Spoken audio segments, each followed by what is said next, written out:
Hey everybody, I am just mainlining challenges today. It's true, I rule. Even the game's complimenting me. We got Mommy's Knife. If I recall, I actually, and this is not a joke, I'm not playing into my braggadocious online persona. As you know, I don't like anime, so why would I ever reference any kind of persona? The only persona I know is Carl Jung's idea of the facade that we present to the outside world. I would actually, no word of a lie, no satire involved, give us a higher chance of failing this challenge than any other challenge we've done since Suicide King. Which, now that I think about it, might only be one other challenge. But regardless, mechanically, this challenge is absurdly easy. However, we just have to make sure we go down to the dark world. For whatever reason, and I'm dumb when it comes to this stuff, you know, these are the kind of details I oftentimes mess up. I think it's inconsistent, if I can say it. If I can besmirch the name of our Lord and Savior, Edmund McMillan, Tyrone, and the rest of the crew at Nicholas Enterprises. Why does this one give you the negative and sorry, not the negative of the Polaroid, just the negative, but then it still gives you the option to go to the cathedral? Other challenges that gate your progress force you to go in one of the directions, if I remember correctly, and I might remember incorrectly, but I think I remember correctly. So I'm just saying, yes, I messed it up. I went on muscle memory instead of taking an iota of thought. I'm learning because I've been in a little bit of a slump in Slay the Spire. And I asked people, what are your Slay the Spire tips? We've reached, I don't want to say godhood, but we've reached a very good point in my Slay the Spire career. And I'm being sincere when I say this. The number one tip that I get is slow down. It used to be, you overvalue this card, you don't remove enough cards from your deck, you focus too much on elites. All of those, very useful. Once I implemented them, my win rate went way up. Now, I'm kind of stagnating, and I'm like, what's my problem? And people were like, you got all the info you need locked away in that old egg-shaped dome of yours, but you gotta slow down. And I'll admit, even just forcing yourself to go 1, 2, 3, 4, 5, it's enough time for your brain to think about at least many of the mitigating circumstances surrounding what you got going on. No doubt. And usually I just go, headbutt, rampage, you know, and then I don't think about it for very long.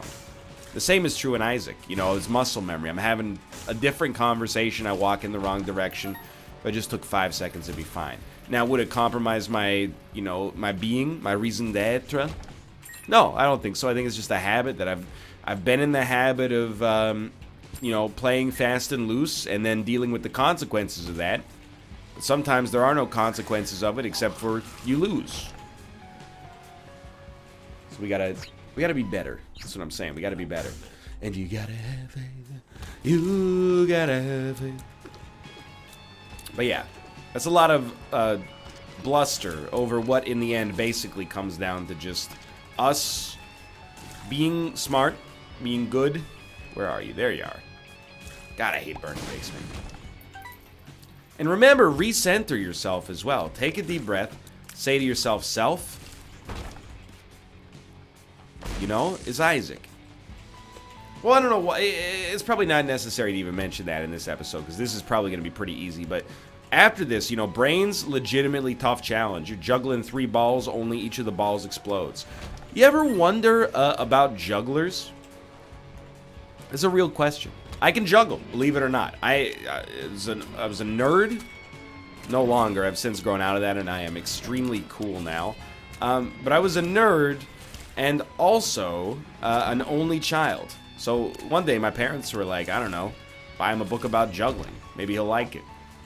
Guess what? I did. I learned how to juggle. I can juggle 3 balls. That's kind of like the basic. I mean, 2 is easier, but 2 is also not impressive. I can juggle 3 balls. I can juggle 2 balls in one hand. And I devil deal. I recognize the double entendre there. Yeah, I'm just gonna tell you, if you're in 2018, if you're still making a double entendre with the word balls, you need to up your game, okay? It's too easy. You need to put a little bit more finesse on it.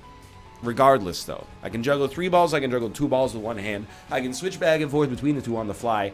I can juggle 4 balls for a bit, but that's where it ends. But, you know, I don't know if this is a thing across Canada and maybe in a broader context across the universe, like that Beatles song. But once a year, the biggest event in my hometown was the Buskers Festival.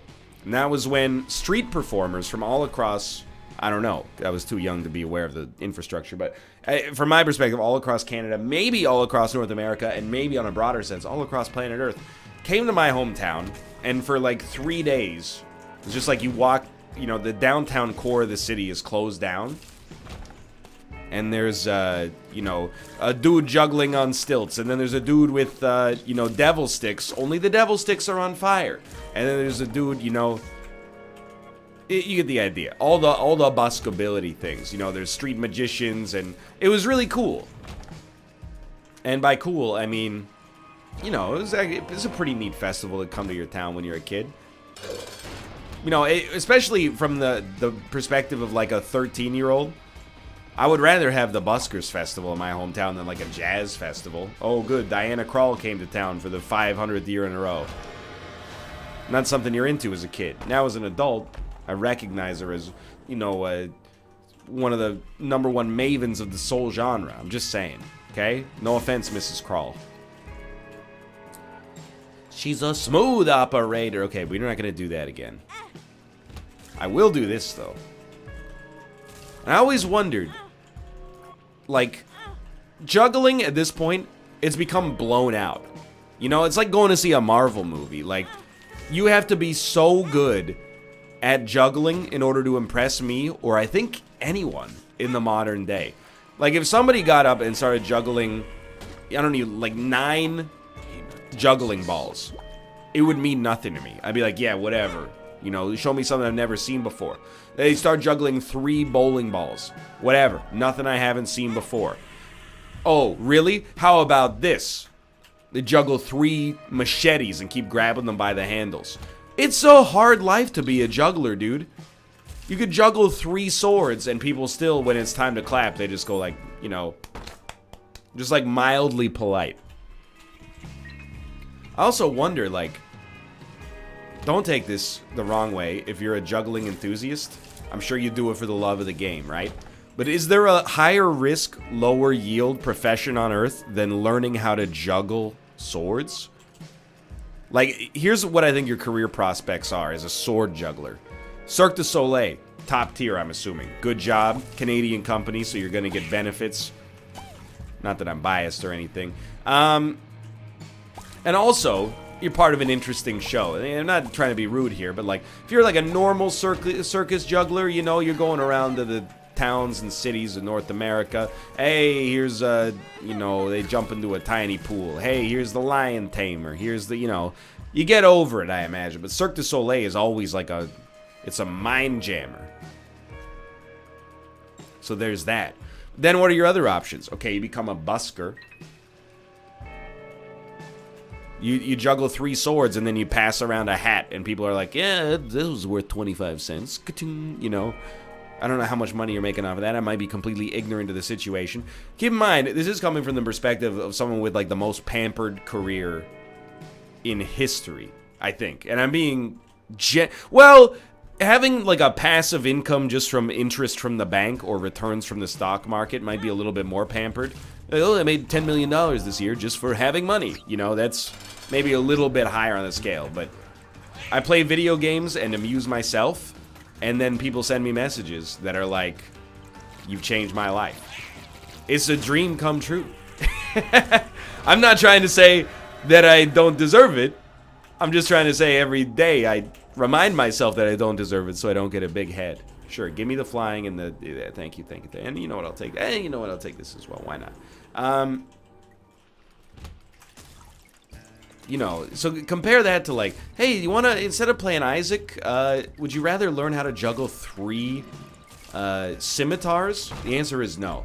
Anyway, the third career, and this is the only one I can think of, is that whenever they make like a really, you know, by the numbers, like secret agent movie, If they ever go to, like, Morocco, they'll always have some dude in a vest but no shirt juggling scimitars as if that's something that just happens. Like, you'll just be walking around in, like, Marrakesh. And, like, right after you walk past Lush, you're just gonna... Can't shake a stick without seeing a shirtless dude in a vest juggling swords. And I have to imagine, like, you know, depending on the movie, at least you're gonna get paid scale. So I'm not saying you can't make a living that way. I'm just... Yeah, my parents wanted me to get into investment banking, but what can I say? Juggling's in my bones, you know? I don't know if there's a lower risk, sorry, a higher risk, lower yield career than sword juggler. And also, like, you must injure yourself, like, all the time, right? Like, nobody that's juggling those swords is free from injury, right? That's not possible. You know, there's professional athletes who have injured themselves, like, riding golf carts. I refuse to believe that you could be, even, like, the best sword juggler has to have a couple of moments where they were like, yeah, you know, like, I sliced my arm almost clean off at the elbow once. Just seems like a lot of work. A lot of work and a lot of risk for something that, to me, doesn't appeal. But, hey, it's not for me, is it? It's for the smooth operator. The scimitar jugglers. Scimitar jugglers. So Tammy's head is not great here. But Boomerang is also horrendous, so who cares? Anyway, long story short. I don't know. You know, tell you what. I'm going to Google it. Buskers Festival. Oh, my hometown does not even appear in, like, the first 10 options. Victoria, Vancouver, Buskers Festival. It seems very Canadian, weirdly enough. Some of the world's most prominent Buskers festivals are held in Cottarique, in Ferrara, Italy, and various cities in Canada, Halifax, Toronto, Waterloo, and Ottawa, but also in Christchurch, New Zealand, Australia, Scotland, Germany, and other countries. Nova Scotia's Busker Festival is called the Halifax International Busker Festival. So it turns out my hometown is the #1 event is something for which they're like the 14th or 15th most famous festival of. But I'm telling you, it packed the downtown streets. Hey, don't do that. That's not sad. You know, sometimes Rob and I wouldn't say we argue about it. We have differences of opinion. You know, civil debate. Rob has lived in one of the largest cities in the world for his entire life. That's right. He's native to Seoul, South Korea. He moved to New York because he wanted to get away from the loud noises. No, but he has routinely, in you know, I'm not going to use his exact verbiage, but said that he would rather, quote-unquote, opt out than live in the suburbs. And I got to tell you, I very much disagree with that. I love living in a big city. Let me put it this way. It's 8:45 p.m. I've forgotten what it's like to live in a small town. Smallish town, anyway. And sometimes people small town shame me. Yes, the city near where I grew up had like 100, or has 100 and something thousand people. But the city or the town where I actually lived, it was like 15 minutes outside of it, had 1,000. So when you're 15 and can't drive, that's a real problem, you know? Hey, you guys want to get together and do something? Yeah, sure, what's open? Oh, nothing. I meant like 3 days from now. You know, it'll be Friday night, the pool hall will be open till 11. But, you know, to put it in perspective, I live in a major metropolitan area. It's 8:45 p.m. I'm not eating dinner yet. After this episode, I'll just order some sushi. From where? I don't know. One of the, like, 9 or 10 good places that are open that still deliver because they stay open until 9:30 or 10 on a weeknight. So there is that. Like, for dining options, it's not even close. When we go back to Kingston, my parents eat early. One of the reasons they eat dinner at, like, 5 p.m. is because, I'm just going to say it, they're old. There's nothing wrong with it. They come by it honestly. You know, when you're... another reason, by the way, is they wake up at like 5:30 in the morning. So they're eating dinner like 12 hours after they wake up, which roughly correlates with when I eat dinner as well. But the other reason is they eat dinner early because that's when the restaurants are open. It was like 8 p.m. Well, let me put it this way. When we were there, Kate ordered some DoorDash. She went to DoorDash.com. 2 restaurants were open at like 10 p.m. Harvey's and McDonald's. If you're not familiar with what Harvey's is, it's McDonald's. In a different skin. Regardless. Where am I going with this? That being said, there's pros and cons. What's a pro?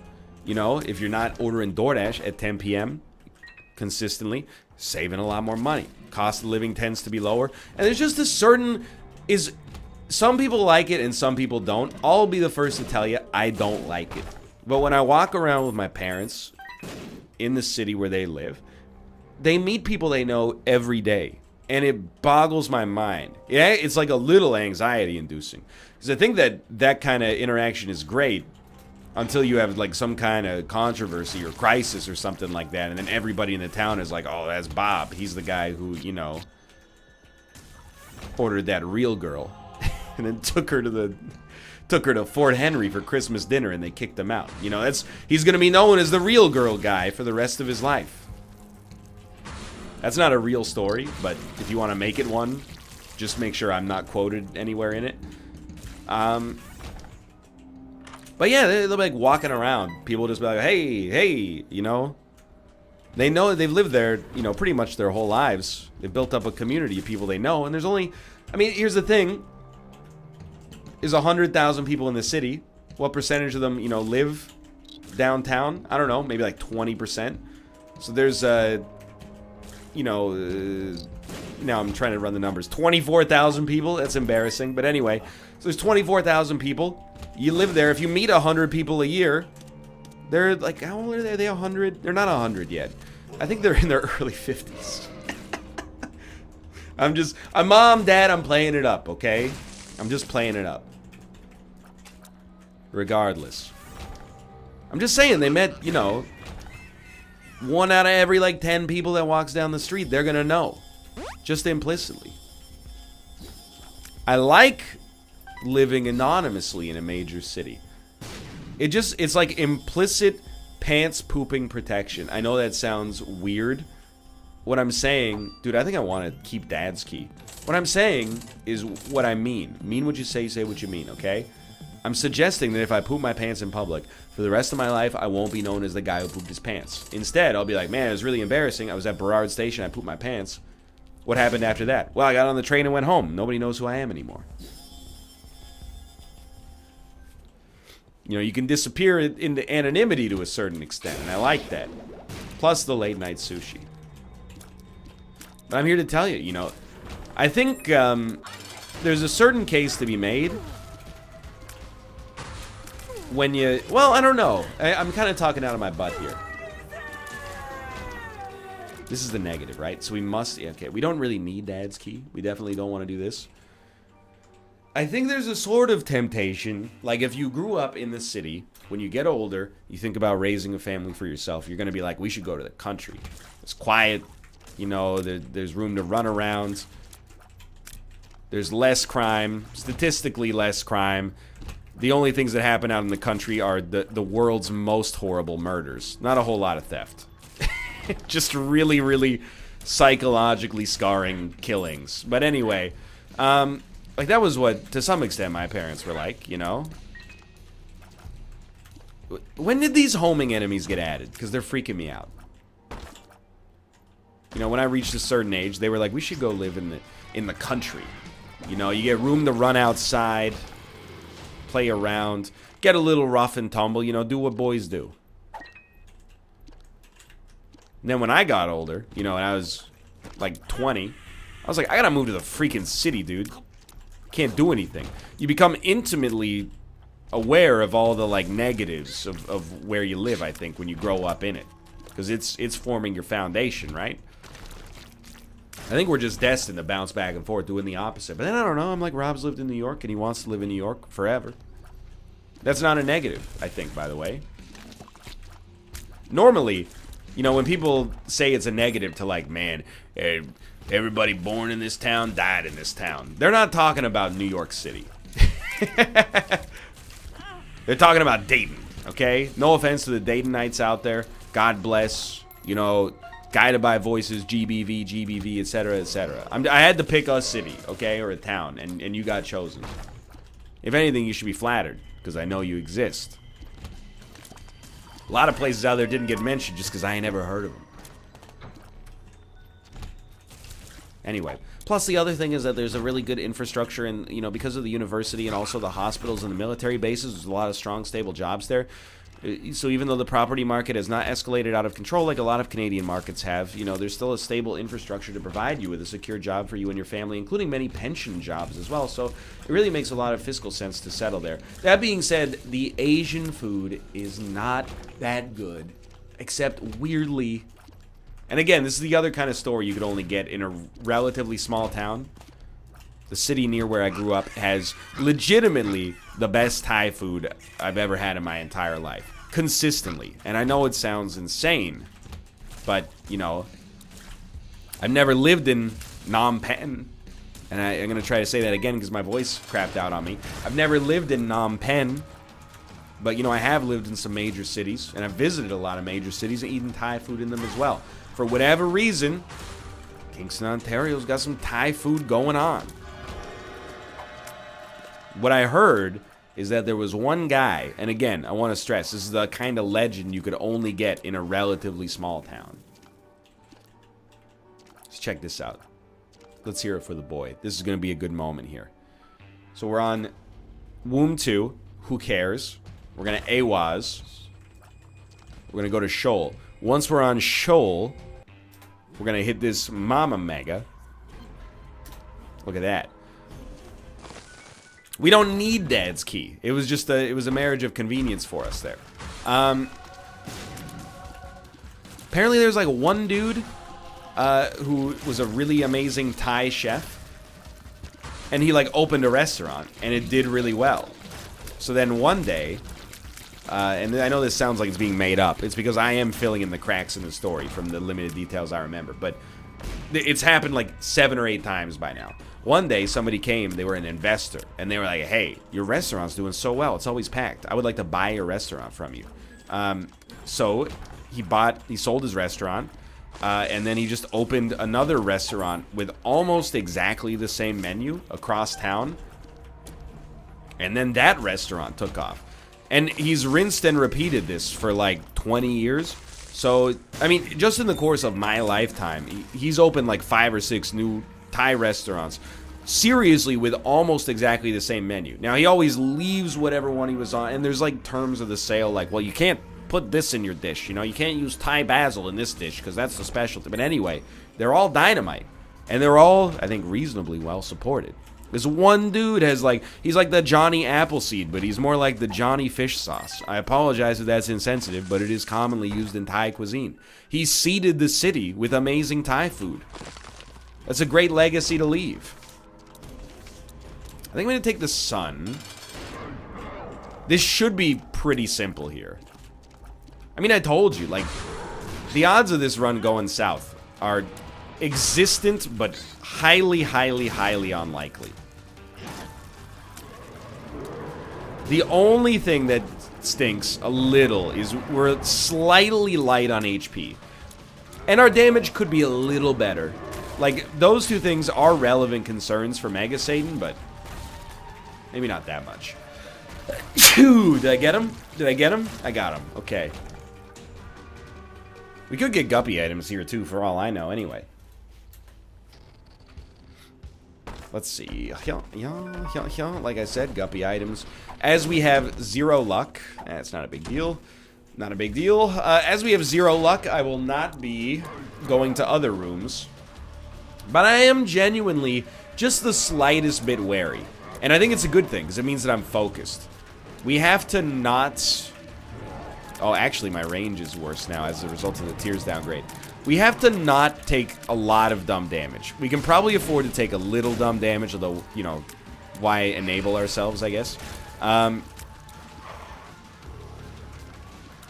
But we need to play pretty tight here, because if we lose on this first life, everything is going to become substantially harder. Because then we have to win in second life, and I don't even know if Linden Labs is still around. You get the idea. Okay. Easy money so far. Thinking sad bombs should make pretty short work of these guys.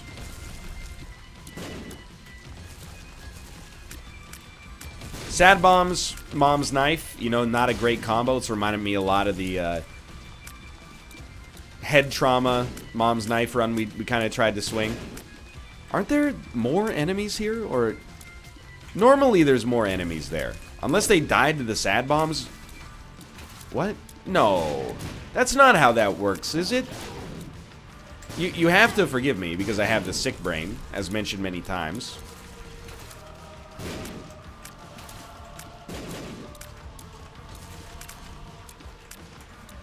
I thought those waves were combined, not split. Could be wrong, but I could be oh so right. Anyway, that's the story of why my hometown has decent Thai food. But I will admit, I do like living in the city.